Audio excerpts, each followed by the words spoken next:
বন্ধুরা সবাই কেমন আছো বলো। আমি তনুশ্রী তোমাদের সামনে চলে এলাম অনেক দিন পর, অনেক দিন বলতে অনেক দিন পর।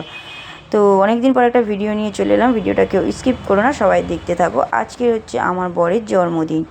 তো এটা হচ্ছে দুপুরবেলার কিছুটা অংশ ভিডিও। আমি সারাদিন করতে পারিনি ভিডিও, তো দুপুরবেলা কিছুটা ভিডিও করেছি। তো কি কি রান্না করেছি সেটাই তোমাদের সাথে শেয়ার করছি। প্রথমে দেখো ভাত, পায়েস, এদিকে এটা আছে 5 রকম ভাজা, আর ওই বাটিতে ওইটা হচ্ছে কুমড়ো ফুলের বড়া, মানে বেগুনি মতো। আর এখানে রয়েছে চাটনি। আর আর কী কী রান্না হয়েছে, এই যে হয়েছে চিংড়ি মাছের মালাইকারি। তো বাজারে আজকে বাগদা চিংড়ি বড়টা পাওয়া যায়নি, তো এটা হচ্ছে চাবড়া চিংড়ি আমরা এখানে এটাকে বলি। তো যার জন্য খুব ছোটও না খুব বড়ও না, মিডিয়াম সাইজের যেটা পেয়েছি সেটাই। আর এখানে রয়েছে ফুলকপি, আলু, রুই মাছের তরকারি। আর একটা তরকারি রয়েছে দেখাচ্ছি। তো দেখো এই যে ঢাকা দেওয়া, এই যে দেখো ইলিশ ভাপা, এই যে ইলিশ ভাপা করেছি।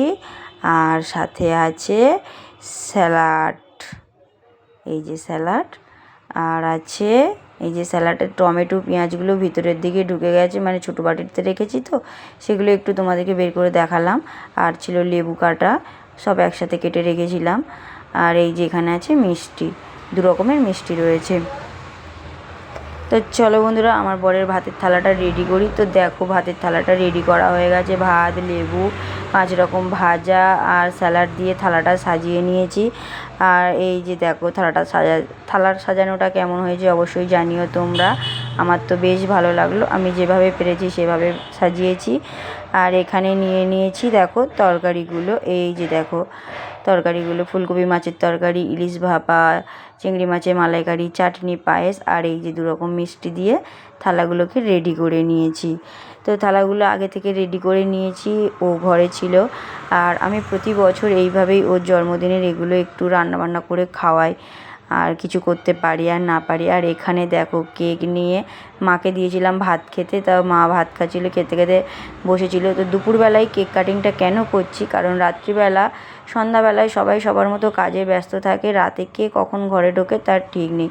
আমার বরের মতো ঢোকে, দেওর একটু রাত করে ঘরে ঢোকে, যে 10:30 11টার দিকে।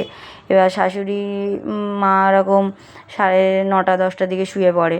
তো ছেলেও হয়তো কোনো সময় তাড়াতাড়ি ঘুমায়, কোনো সময় জেগে থাকে। তো যার জন্য আমি দুপুরবেলা যেহেতু খাবার টাইমটা সবাই একসাথে হয়েছে, তাই আমি ভাবলাম কেক কাটিংটা করেই নিই। সবাই যখন একসাথে আছে রাত্রিবেলা করলেও বা কি আর না করলেও কি, যার জন্য দেওর বলেছিল এক্ষুনি কেক কাটিং হবে। আমি বললাম যে হ্যাঁ, কারণ রাত্রিবেলা তোরা কেউ একসাথে হবি না, আর তখন একটু মন কষাকষি হবে, যার জন্য এখনই কেক কাটিং করে নিলাম। তো এখানে আমাদের একটা ভুলভ্রান্তি হয়ে গেছে, যেটা হচ্ছে এখানে মোমবাতিটা বসবে 31, যার কারণ আমার বর 31 বছর পূর্ণ হলো, তো আমি ভুল করে 32 দিয়ে ফেলেছি, 1 বছর যেন এগিয়ে ফেলেছি। তো যাই হোক, তো আমার ছেলে খুব আনন্দের মধ্যে আর কি বাবার জন্মদিনটা পালন করছে। তো আমাদের বাড়িতে টেবিল নেই, যার জন্য নিচেতেই সব কিছু হচ্ছে, মেঝে। তো এই যে,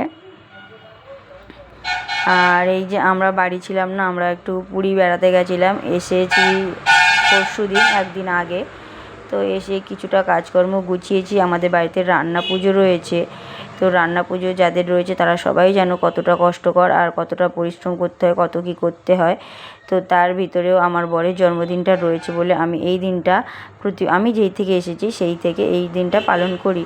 তো আগের বছর পালন করা হয়নি, তার কারণ আগের বছর আমার বাবা মারা গেছিলো, আমি পালন করতে পারিনি। তো এবছর খুব আনন্দের সাথে বরের জন্মদিনটা পালন করছি। আমি প্রতিটা বছর চেষ্টা করি আমার বরের জন্মদিনটা পালন করতে।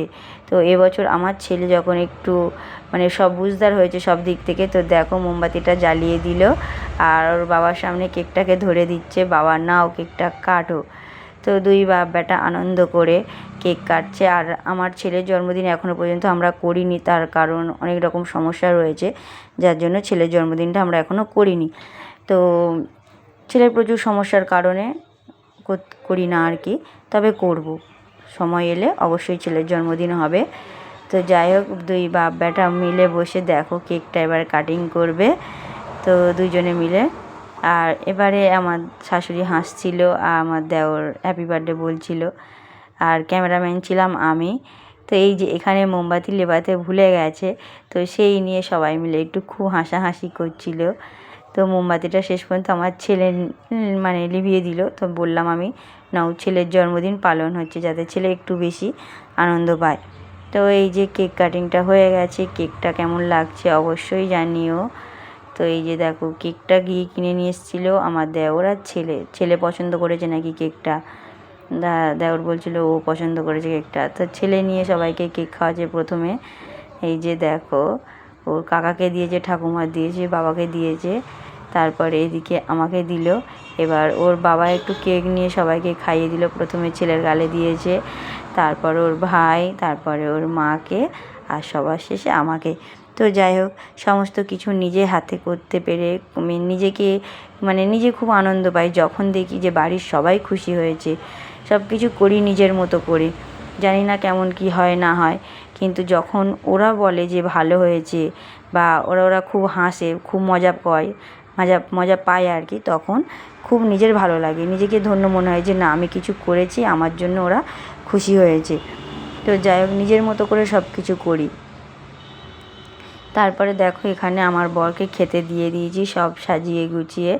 এই যে ভাতের থালাটা রেডি করা ছিল, আগে থেকে দেখিয়েছিলাম, আর এই যে সব তরকারিপত্রগুলো সব সাজিয়ে গুছিয়ে বরকে দিয়ে দিয়েছি। তো আমার বর তো খুব হাসছিল, কারণ ও খুব মজা পেয়েছে, খুব আনন্দ করেছে ও। এই যে দেখো, ও বলবে না যে আমার ভালো লেগেছে কি আনন্দ হয়েছে, ও বলবে না নিজের মুখে, কিন্তু ওর হাসিটাতে বুঝে নিতে হবে।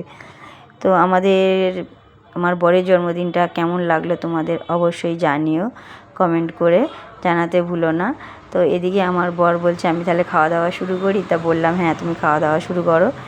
তো বন্ধুরা সবাই সাথে থেকো, পাশে থেকো, সবাই সুস্থ থেকো, ভালো থেকো। আর আমাদের ভিডিওতে লাইক, কমেন্ট, শেয়ার করে দিও, আর ফলো করে দিও, সাবস্ক্রাইব করে দিও। সব কিছু ইউটিউব থেকে দেখে থাকলে সাবস্ক্রাইব করো, ফেসবুক থেকে দেখে থাকলে ফলো করো। আর অনেক দিন পরে ভিডিওটা নিয়ে এলাম, যদি ভালো লাগে অবশ্যই পাশে থেকো, আর যারা নতুন বন্ধু আছো অবশ্যই ফলো করে দিও। তো এখানে আমার বর খাওয়া দাওয়া শুরু করেছে। তো আমিও এবার একটু ভাত খেয়ে নেব, কারণ অনেক বেলা হয়ে গেছে, এত কিছু রান্না করতে একা একা অনেকটাই লেট হয়ে গেছে। তো বন্ধুরা, তোমরা সবাই সুস্থ থেকো, ভালো থেকো, দেখা হচ্ছে পরের ভিডিওতে। টাটা বন্ধুরা।